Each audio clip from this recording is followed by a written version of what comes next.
media center out of a Raspberry Pi. First thing I've done is I went to the Raspberry Pi website and ordered one. Right now, I don't know the time limit on how long it takes you to get one shipped. It took me about 2 months, and they just came out with a new version that has 512 megabytes of RAM instead of 256. So it's a big improvement. Uh, you can go here. There's not really, they don't sell them, I guess, on their website. Over here, you can see two places to buy it. I use the Element 14, which is Newark. You can go to their website, just have to type in a simple search for Raspberry Pi. That'll load up. And you can go to kits, and they have all sorts of things for them. Here's a starter kit. I just bought the regular Raspberry Pi, board only, for $35. They have a $25 version, and it just has a little bit less RAM.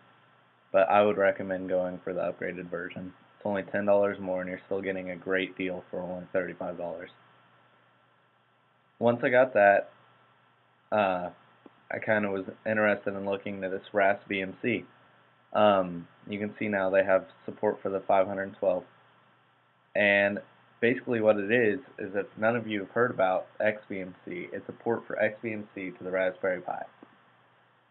So, if none of you have seen that, you can look it up. Here's their website. It's basically a media center, and it's available on almost any platform, Mac, Linux, and PC. And I love it. It's amazing. And they ported it to the Raspberry Pi, which is awesome. They just came out with a new update, and they're coming out with updates all the time, it seems like. They have really great support out there, and most things work that work in a normal XBMC install.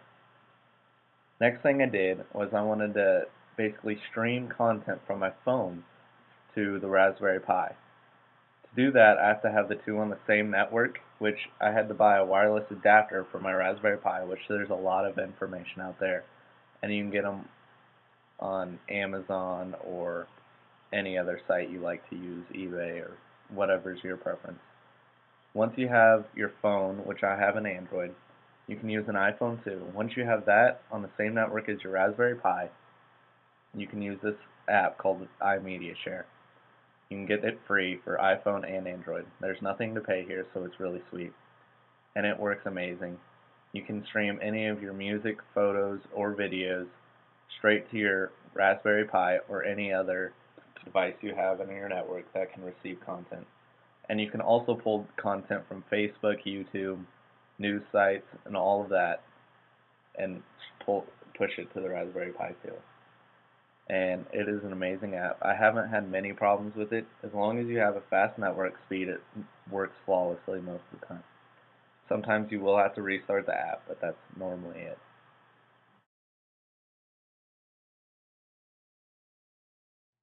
As you can see here, this is a case that I've basically built, and I got this case from Radio Shack, and I cut out ports for like the USB and HDMI.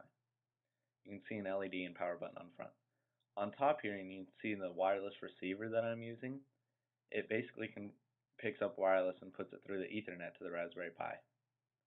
On this side here, you can see an HDMI port that I've basically cut out of the box. It's on the side of the Raspberry Pi and allows for easy hookup to any TV or monitor. Here's basically the inside. The wire's kind of a mess, but it's all there.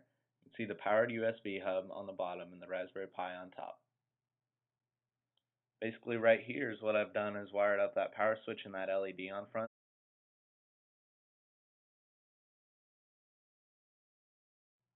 This right here is what I've been using to basically stream movies and music over the network. It's a Pogo plug is what it's called.